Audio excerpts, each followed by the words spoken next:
I am a Filipino by Carlos B. Romulo. I am a Filipino, inheritor of a glorious past who staged to uncertain future. As such, I must prove equal to a twofold task, the task of meeting my responsibility to the past and the task of performing my obligation to the future. I sprang from a hardly raised child mini generation removed of ancient Malayan pioneers. Across the centuries, the memory come rushing back to me of brown-skinned men putting out to the sea in ships that were as frail as their hearts were. Stop.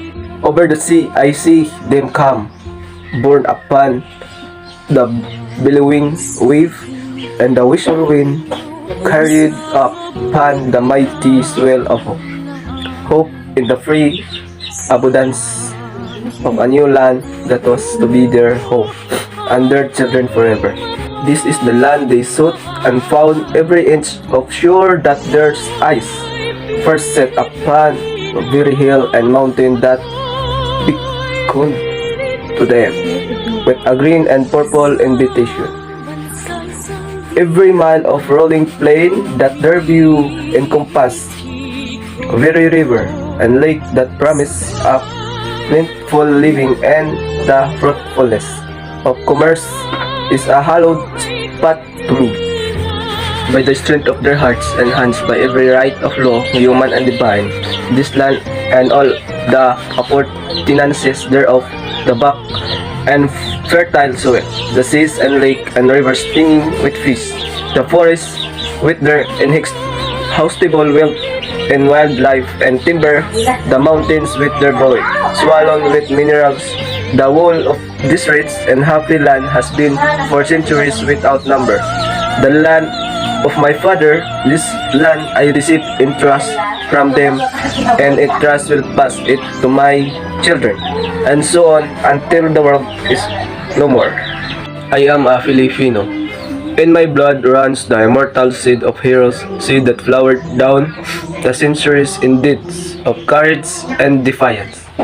In my veins yet pulses the same hot blood that sent Lapu-Lapu to the battle against the first invader of this land, that nerve Lacandula in the combat against the alien foe, that drove Diego Silang and Dagohoy into rebellion against the foreign officer. Seed is immortal.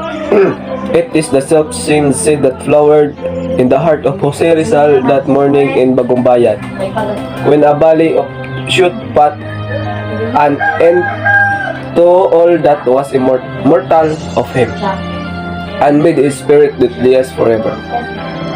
The same that flowered in the hearts of Bonifacio in Balintawak, of Gregorio del Pilar at Triradpas, of Antonio Luna at Kalumpit, that bloomed in flowers of prostration in the sad heart of Emilio Aguinaldo. Close at Palan, and yet burst forth royal again in the proud heart of Emmanuel L. Quezon, when he stood at last on the threshold and ancient Malacanang Palace, in the symbolic act of profession and racial vindication. For I, too, I am of the West, and the vigorous peoples of the West have destroyed forever, and the peace and quiet that once were ours. I can no longer live, a being apart from those whose world now trembles to the roar of bomb and cannon. Shoot, I cannot say of a matter of universal life and death, of freedom and slavery for all mankind, that it concern me not. For no man and no nation is an island, but a part of the main. There is no longer any east and west, Only individuals and nation making those momentous choices, which are the hinges upon which history resolved at the vanguard of progresses. In this part of the world I stand, a forlorn figure in the eyes of some, but not one defeat and lost. Through the thick interlacing brushes of habit and custom above me, I have seen the light of the sun, and I know that it is good. I have seen the light of justice and equality of freedom. My heart has been lifted by the vision of democracy, and I shall not rest until my land and my people shall have been blessed by this.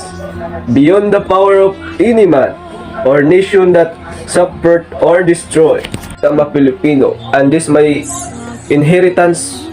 What pledge shall I give?